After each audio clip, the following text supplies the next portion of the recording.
오늘 우리에게 주시는 하나님의 말씀은 마태복음 5장 38절로 48절까지의 말씀입니다.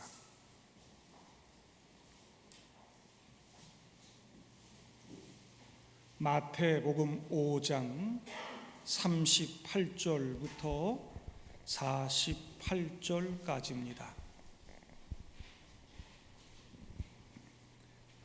또 눈은 눈으로 이는 이로 갚으라 하였다는 것을 너희가 들었으나 나는 너희에게 이르노니 악한 자를 대적하지 말라. 누구든지 내 오른편 뺨을 치거든 왼쪽도 돌려대며 또 너를 고발하여 속옷을 가지고자 하는 자에게 겉옷까지도 가지게 하며 또 누구든지 너로 억지로 올 일을 가게 하거든 그 사람과 심리를 동행하고 내게 구하는 자에게 주며 내게 꾸고자 하는 자에게 거절하지 말라. 또 내 이웃을 사랑하고 내 원수를 미워하라 하였다는 것을 너희가 들었으나 나는 너희에게 이르노니 너희 원수를 사랑하며 너희를 박해하는 자를 위하여 기도하라. 이같이 한즉 하늘에 계신 너희 아버지의 아들이 되리니 이는 하나님이 그 해를 악인과 선인에게 비추시며 비를 의로운 자와 불의한 자에게 내려 주심이라. 너희가 너희를 사랑하는 자를 사랑하면 무슨 상이 있으리요? 세리도 이같이 아니하느냐? 또 너희가 너희 형제에게만 무난하면 남보다 더하는 것이 무엇이냐? 이방인들도 이같이 아니하느냐? 같이요. 그러므로 하늘에 계신 너희 아버지의 온전하심과 같이 너희도 온전하라. 아멘. 성도 여러분, 코로나 블루라는 말을 들어보셨습니까? 이 코로나 블루란 말은 코로나19와 우울감이란 뜻으로 사용되는 블루라는 단어가 합쳐진 말입니다. 코로나19 확산으로 사회적 거리 두기 기간이 장기화하고 집에 갇혀 지내면서 이 사회적인 고립감이 증대되어 우울감이나 무기력증으로 이어지는 현상을 말합니다. 감염 가능성에 대한 불안과 공포, 자가 격리와 경제적 불안으로 인한 스트레스가 사회 문제가 되고 있습니다. 어제 기사를 보니까 미국에서는 돈 많은 한 억만장자가 코로나 블루 증상으로 27층에서 뛰어내려 자살했다고 합니다. 우리나라에서도 벌써 여러 명이 자살을 했지요. 전 세계 사람들이 집단 우울증을 앓고 있습니다. 그 정신적 스트레스와 우울증이 폭력성을 띠면서 다른 사람을 공격하고 죽이는 일까지 계속해서 발생하고 있습니다. 유럽이나 미국에 사는 많은 아시아 사람들이 집단 구타를 당하고 너희 나라로 돌아가라는 공격과 조롱을 당하고 있습니다. 누군가 나에게 코로나를 전염시키지 않을까 스트레스를 받고 살지요. 외국에서는 마스크 쓰라고 했다고 총 쏴서 죽이고요. 우리나라에서도 지하철에서 마스크를 쓰지 않은 여성이 주변 사람들과 말다툼을 벌이고 폭력을 행사하고 지하철을 멈추게 했을 뿐만 아니라 마스크를 쓰라고 이야기하는 버스 기사에게 주먹질을 해서 구속되는 사례들도 생겨나고 있습니다. 저도 밥 먹으러 어쩔 수 없이 식당에 가곤 하는데 주문 받고 서빙하는 사람들이 마스크도 안 쓰고 다른 테이블에 있던 이 코푼 휴지 막 정리하고 만진 손으로 내 음식 그릇 이렇게 와서 배달하고 식당 문 앞에서는 남자들이 마스크도 안 쓰고 담배 피다가 막 침 뱉고 엄청 저도 스트레스를 받습니다. 가정에서도 많은 어려움들이 생겨나고 있죠. 남편과 아이들이 더 많은 시간 집에 있고 삼시세끼 밥해야 하는 주부들 스트레스가 심해지고 있습니다. 처음엔 견딜만 했는데 같이 있어서 좋기도 했는데 시간이 길어지면서 심각한 갈등을 겪는 가정도 늘고 있습니다. 아이들도 학교에 제대로 나가지 못하고 PC방도 가지 말라고 그러고 그러니 엄청 스트레스죠. 부부간에도 말이 거칠어지고 결국 싸움이 되고 부모와 자녀들 간의 관계도 어려움을 겪고 있습니다. 코로나 예방과 치료를 위한 국가 사회적 경제 비용은 엄청나게 늘어가는 반면에 오히려 경제 활동은 위축되어 국가 경제와 가정 경제에 심각한 어려움이 몰려오고 있습니다. 걱정이 됩니다. 좀 사그라들면 좋겠는데 점점 늘고 있는 추세죠. 전 세계 코로나 확진자가 보고되는 숫자만 1,000만 명이 넘어가고 있고 사망자도 벌써 50만 명에 이르고 있습니다. 이럴 때 함께 모여서 뜨겁게 기도하고 하나님 앞에 나아가 부르짖어야 하는데 교회도 간신히 모여서 예배 한 번 드리고 흩어져야만 하는 어려운 상황에 빠져 있습니다. 그것도 힘겹게 한 주 한 주 매우 조심스럽게 진행하고 있는 현실입니다. 성도들이 함께 모여 마음껏 찬양도 못 부르고 통성으로 뜨겁게 기도도 하지 못하는 것 또한 엄청난 스트레스입니다. 이제 무더위와 장마가 시작됐습니다. 올해는 엄청 더 무더울 것이라고 하는 전망이 나오고 있습니다. 이젠 사회 전반적으로 모두가 다 지치고 피곤한 삶을 살아갈 수밖에 없는 현실이 되었습니다. 성도 여러분들도 다 힘이 드시죠. 이 지치고 피곤한 시대를 우리가 어떻게 살아갈까요? 코로나 이젠 지치고 지겹다고 세계 수많은 사람들이 거리로 해변으로 몰려 나오고 있다는데 우리도 그렇게 할까요?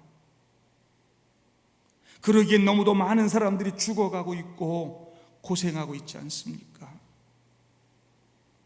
지치고 피곤한 사람들, 스트레스로 인해 집단적 우울증을 앓고 있는 수많은 사람들이 일방적으로 교회와 그리스도인들을 욕하고 비난하고 그러는데 이런 상황 속에서 우리 그리스도인들은 또 어떤 삶을 살아내야만 할까요? 모두가 지치고 피곤하고 짜증나고 그러다 보니 사용하는 언어가 얼마나 폭력적인지 몰라요. 별거 아닌 걸로 큰 소리를 내고 시비 걸고 때리고 들이받고 그러면 가만히 있나요? 또 맞서 싸우고 보복을 하고 내가 이겨야 시원하죠. 이기지 못하면 열불이 나서 잠이 안 와요. 코로나19 스트레스와 무더위 스트레스가 합쳐지면 거기다 경제적인 어려움까지 합쳐지면 열받을 일이 얼마나 더 많아질까요? 열을 식히는 좋은 소식들이 있으면 좋으련만 김정은, 트럼프, 볼턴, 아베까지 온통 열받게 하는 이야기들만 들려오죠. 열받게 하는 사람들 누가 가서 좀 때려주고 왔으면 좋겠어요. 그러면 좀 시원해질 것 같은데 인터넷에 무식한 말들로 댓글이나 달고 엉터리 같은 이야기하고 자기 하고 싶은 대로 아무 말이나 하고 그런 사람들 꼴밤 한 대씩 때려주면 속이 시원할 것 같아요. 근데요, 예수님께서 우리는 그렇게 하면 안 된다고 말씀하세요. 38절에 또 눈은 눈으로 이는 이로 갚으라 하였다는 것을 너희가 들었으나, 그렇게 들은 대로 하면 시원할 것 같은데 뭐가 뒤에 붙었어요. 들었으나 나는 너희에게 이르노니. 그렇게 하면 시원할 것 같지만 너희는 그래도 그러지 말아라 말씀하시는 거예요. 38절에 눈은 눈으로 이는 이로 갚으라는 말씀은 출애굽기 21장 말씀을 인용하고 있어요. 그러나 다른 해가 있으면 갚되 생명은 생명으로, 눈은 눈으로, 이는 이로, 손은 손으로, 발은 발로, 된 것은 된 것으로, 상하게 한 것은 상함으로, 때린 것은 때림으로 갚을지니라 그랬어요. 레위기 24장에도 이와 비슷한 말씀들이 있어요. 이것들이 다 유대인들이 듣고 따르는 율법이에요. 그런데 예수님께서 너희가 이렇게 들었으나 나는 너희에게 이르노니 악한 자를 대적하지 말라.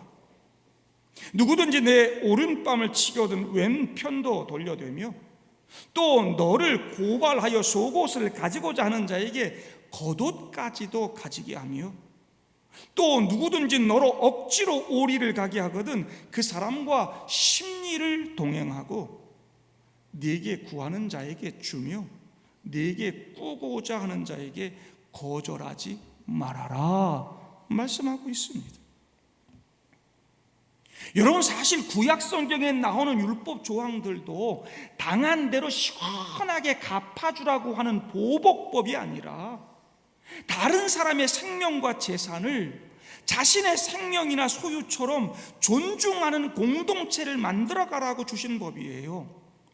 혹 다른 사람이 내게 해를 끼치는 경우에도 과도하게 보복함으로 인해 또 다른 원망을 낳거나 불공평을 만들어서 이 공동체 안에서 복수의 복수가 이어지는 일이 생기지 않도록 하는 조치들인 것이죠. 그러니까 눈은 눈으로 이는 이로 갚으라고 하는 율법 조항은 복수하라고 주신 법이 아니라 이웃 사랑의 삶을 살아가라고 주신 법이에요. 그런데 예수님 당시의 율법이 복수하고 싶은 마음, 자신의 행위를 정당화하는데 남용되었습니다. 유대인들은 오랜 시간 다른 나라의 지배를 당하면서 가난하고 피폐한 삶을 살고 있었습니다. 나라를 잃은 서름을 겪으면서 가난과 질병에 시달려 왔죠. 예수님 당시에도 이방 사람 헤롯이 왕이었고 로마 총독의 지배도 받고 있었습니다. 그들은 유일신 하나님을 섬기고 예배하는 신앙 공동체였는데 예루살렘 성전이 무너지고 이방인들에게 짓밟히고 온갖 우상들이 들어오고 그들의 믿음이 조롱당하는 아픔까지 겪었어요. 예수님 당시에는 대제사장도 로마가 막 임명하고 그래요. 기다리고 고대하던 진짜 메시아는 오지 않고 날마다 내가 메시아다 그러는 가짜 메시아들에게 시달리고 종교 지도자들은 백성들에게는 1도 관심이 없고 당시의 백성들은 정말 지치고 피곤한 삶을 살았죠.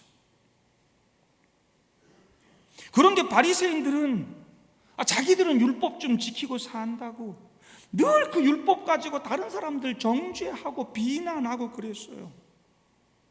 그러면 그 당한 사람들은 니들은 뭐가 달라? 그러면서 맞서 싸우고 날마다 그랬어요.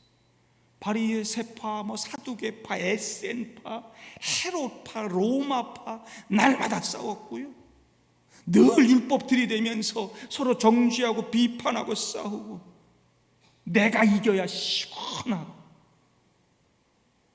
똑같은 죄인들끼리. 그런데 예수님께서 39절에 그렇게 서로 대적하고 싸우지 말라, 그렇게 살지 말아라 말씀하고 있는 거예요. 여기 악한 자를 대적하지 말란 말은 우리 서로가 대적하지 말란 말입니다. 나를 대적하는 사람은 우린 원수라 그래요. 악하다 그래요. 서로 그러면 우리가 다 악한 자인 거죠. 유대인은 이방인을 악한 자라 그러고, 이방인은 유대인들을 악한 자라 그러고, 서로가 상대방을 악한 자라.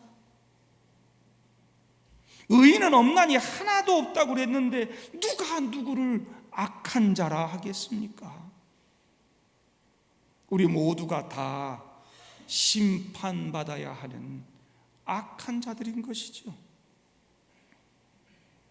예수님은 그런 우리들에게 서로 대적하지 말고, 누가 오륜밤 치면 왼편도 돌려대고, 속옷을 가져가고자 하거든 겉옷까지 주고, 억지로 오리를 가게 하거든 심리를 함께 가고, 구하는 자에게 주고 꾸고자 하면 거절하지 말라 말씀합니다.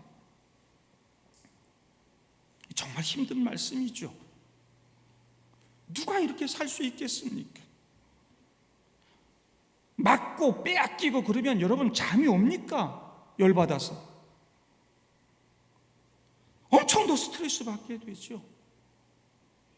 그러면 원수 갚아야 시원해집니다. 우리는 이 말씀 그대로 그렇게는 못 살아요.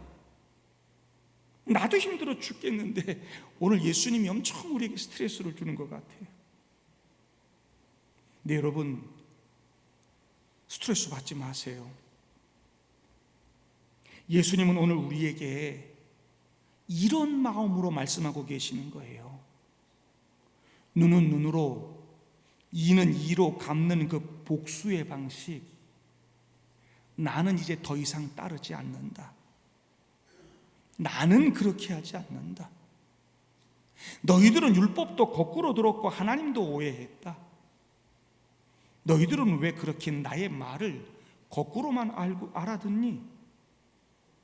하나님은 사랑이시고 그분에게서 나온 율법도 결론은 사랑인 것이야.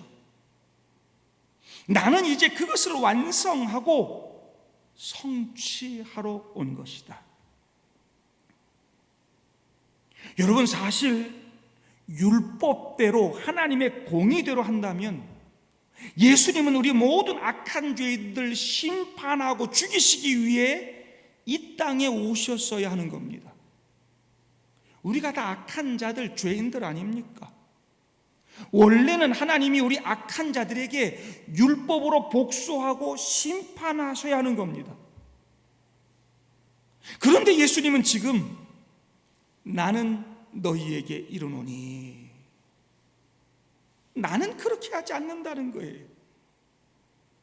너희들이 들은 그 방식으로, 너희들이 사는 그 방식으로 내가 너희들을 정죄하고 복수하고 그러지 않고, 너희들이 받아야 할 그 정죄, 그 복수를 내가 다 받고 내가 다 끝내므로 이제 사랑의 나라, 새로운 나라를 만드시겠다는 겁니다. 그 일을 위해 십자가가 세워지는 것이고 그 십자가에 예수님이 달려 죽으시는 것 아닙니까? 눈은 눈으로, 이는 이로 갚으라 하였다는 이야기를 들었느냐? 그래, 내가 그냥 그렇게 다 당할게. 오른밤 치면 왼편도 돌려대고, 나를 고발하여 속옷 가지려 하는 자에게 겉옷까지 주고, 내가 피 흘리고 내가 죽을게. 죄로 억눌려 서로 정죄하고 갈등하고 고통당하는 자들 위해 내가 대신 죽을게. 성도 여러분, 39절에 악한 자라고 하는 단어는 헬라어로 포네로스라고 하는 단어입니다. 악이라는 뜻도 물론 있습니다만 이 포네로스라고 하는 단어의 의미는 노고와 괴로움과 고난이 많은, 억눌려 지친, 고통스러워하는 이런 뜻을 가진 단어입니다. 그러니까 악한 자란 말은 죄에 억눌려 괴로움과 고난 가운데 살아가는 사람들, 율법의 요구를 이루지 못한 채 결국에는 심판받아야 하고 죽어야 하는 존재, 그러면서도 서로 싸우고 비난하고 복수하고 그러고 살아야만 속이 시원한 존재, 그렇게 살다가 결국에는 고통 가운데 허무하게 죽어야만 하는 존재, 바로 저와 여러분들. 그런 악한 자들 때문에 예수님 오셔서 정죄하시고 심판하시는 것이 아니라 대신 뺨 맞으시고, 그것도 당시에는 가장 수치스럽게 손등으로 오른뺨 맞으시고는 왼편까지 마저 돌려두시고 십자가에서 죽으셨습니다. 억울하게 고발당하시고 옷 다 빼앗기고 발가벗겨진 채로 우리를 위해 다 내어주시고 그렇게 십자가 위에서 죽으신 겁니다. 그렇게 죽으심으로 우리에게 생명 주시고 새로운 삶을 주시고 새로운 나라를 주신 거죠. 그리고 예수님은 이 땅에서 지치고 피곤한 우리들과 함께 걸으시고 동행해 주십니다. 악한 자란 뜻이 노고와 괴로움과 고난이 많은, 억눌려 지친, 고통스러워하는 이런 뜻이라고 했죠. 그렇게 지치고 피곤한 우리들과 오리뿐만 아니라 심리를 동행해 주시는 거죠. 여러분, 심리란 단어는 원래 성경에는 없습니다. 두 배란 뜻의 단어입니다. 이 말은 끝까지 이런 뜻인 겁니다. 우리 주님은 그 힘들고 어려운 길을 같이 걸어주시죠. 끝까지. 우리 죄인들이 죽는 자리까지 끝까지 같이 가셔서 골고다 십자가 위에서 대신 죽으시고 구원을 완성하시는 거죠. 심리란 말은 끝까지란 말이고 완성이란 말입니다. 예수님은 그렇게 율법으로 우리를 정죄하지 않으시고 오히려 아낌없이 다 내어주시고 끝까지 사랑하심으로 우리를 구원하시고 생명을 주시고 새로운 나라를 주셨습니다. 그러니 그 놀라운 사랑과 은혜를 받은 너희들이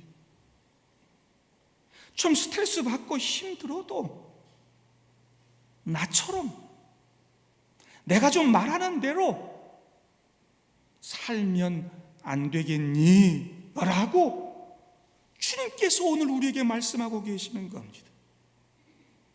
내가 너희 대신 정죄당하고 죽고 힘들게 어렵게 살아간 너희들과 동행하고 있으니 너희들도 지치고 피곤한 시대를 살아가는 사람들을 좀 더 이해해주고 사랑해주고 기도해주고 응원해주고 섬기며 살면 안 되겠니? 라고 말씀하고 있는 겁니다. 너희들에게 삿대질을 하고 비난하고 폭력하고 행사하고 그러는 거, 그거 다 지치고 피곤해서 그래. 다 죄에 억눌려 고통받고 힘들게 사느라 그래. 나한테 잘해주는 사람만 사랑하고 사는 거, 너희들끼리만 아껴주고 사는 거, 그거 누가 못하냐? 안 믿는 세상 사람들도 다 그렇게 하는 거 아니야? 내가 언제 햇빛을 믿는 너희들에게만 쏘여주든 안 믿는 사람들에게도 다 쏘여주지 않니? 내가 하늘에서 비를 의로운 사람에게만 내려주든 다 내려주지 않니? 그러니 너희도 나처럼 온전하게 살아라. 43절부터 48절까지 말씀하고 있는 겁니다. 이제 우리는 예수님처럼 세상 잣대를 들이대며, 아니 더 엄격한 잣대를 들이대며 오른뺨도 때리고 고발하고 속옷도 빼앗아가고 더 많은 것을 요구하고 있는 이 세상을 향해 왼편도 좀 대주고 겉옷까지도 주고 생명까지 진리까지 줄 수 있어야 되는 것입니다. 진리를 모른 채 벌거벗고 살아가는 사람들에게 예수의 옷, 구원의 옷 입혀주고 지치고 피곤한 삶을 살아가는 그들과 함께 동행해주고 위로하면서 함께 하나님 나라 가는 것, 그것이 바로 심리를 동행하는 것이고, 그것이 원수를 사랑하는 것이고 예수님처럼 사는 것이죠. 성도 여러분, 우리는 지금 전에 경험해 보지 못했던 힘든 시간을 보내고 있습니다. 여름을 지나면서 무더위에 지치고 더 어려워지는 경제 상황으로 인해 더 힘든 상황들이 이어질 것입니다. 모두가 지치고 피곤합니다. 믿음으로 산다고 하는 것 참 쉽지 않습니다. 오늘 예수님 말씀이 다 이해가 되고 목사님이 설명해 주니까 다 깨달아지긴 하지만 이대로 산다는 거 쉽지 않습니다. 여러분들이 먼저 은혜의 보좌 앞에 나아가실 수 있기를 바랍니다. 그분의 은혜로 충만할 수 있기를 바랍니다. 우리 주님께서 여러분들에게 은혜를 부어주시고 여러분들과 함께 이 어려운 길을 걸으면서 동행해 주실 줄로 믿습니다. 주님의 그 사랑과 위로를 받으면서 이 어려운 시간들 잘 극복하고 이겨낼 수 있는 믿음의 성도들 되시기를 바랍니다. 지치고 피곤한 시대를 예수의 은혜로 살아가십시오. 그리고 지치고 피곤해도 힘들고 좀 짜증이 나도 세상 사람들처럼 그렇게 악다구니를 부리며 같이 욕하고 같이 때리고 같이 빼앗고 그러지 마시기를 바랍니다. 미워하고 비난하고 내가 이겨야 속이 시원하고 그런 삶을 살지 마시기를 바랍니다. 특별히 부부 사이에 그러지 마시기를 바랍니다. 짜증나고 힘들지만 더 사랑하는 말, 섬기는 말, 아껴주는 말 하시고 이 어려운 시대를 살아가는 우리 그리스도인들, 우리 성도들 위해서 서로 기도하고 응원해 줄 수 있기를 바랍니다. 우리는 하나님의 구원과 사랑을 거저받은 은혜 받은 사람들임을 잊지 마시기를 바랍니다. 놀라운 사랑과 그 은혜, 그 넘치는 은혜와 사랑을 이 세상에 흘러가게 하시기를 바랍니다. 저는 마스크를 이렇게 쓰면서 하나님이 왜 우리에게 마스크를 씌우셨나 곰곰이 생각해 보았습니다. 욕하고 비방하고 차별하고 상처 주고 악을 도모하는 일 하지 말라고 마스크 쓰게 하신 것 아닐까? 떠들고 비난하고 그러지 말고 더 많이 듣고 더 많이 보라고, 말은 좀 하지 말고 침묵하라고 하시는 건 아닐까? 눈도 두 개, 귀도 두 개인데 입은 하나인 이유는 많이 듣고 많이 보되 말은 하지 말라는 뜻인데, 그럼에도 불구하고 말 많이 하고 자기 마음대로 떠들어대니까 하나님이 마스크 쓰게 하신 건 아닐까? 이번 기회에 이 마스크를 쓰면서 침묵의 은혜를 경험할 수 있기를 바랍니다. 마스크 쓰고도 말 많이 하고 떠들면 냄새 나죠. 아무리 양치를 잘 해도 마스크 쓰고 오래 떠들어대면 냄새가 납니다. 예수님은 우리 속에서 나오는 게 그렇게 더럽다고 말씀하셨습니다. 바리새인들처럼 다 안다고 교만하게 떠들고 그러고 다니지 말고 겸손하게 정말 멋진 예수의 사람들로 함께 살아갈 수 있기를 바랍니다. 화장 안 해도 아름다운 것이 마스크의 미학입니다. 마스크를 써서 말은 못해도 따스한 눈으로 바라봐주고 격려하는 것이 더 품이 있어 보이고 아름다워 보일 수 있습니다.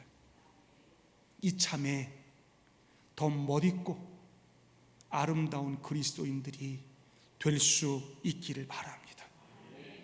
다 힘들고 어려운 때에 비록 지치고 피곤하지만 예수님 사랑으로 더 사랑하고 아껴주며 사실 수 있기를 바랍니다. 그러면 더 행복한 가정, 더 행복한 교회, 더 행복한 사회가 될 줄로 믿습니다.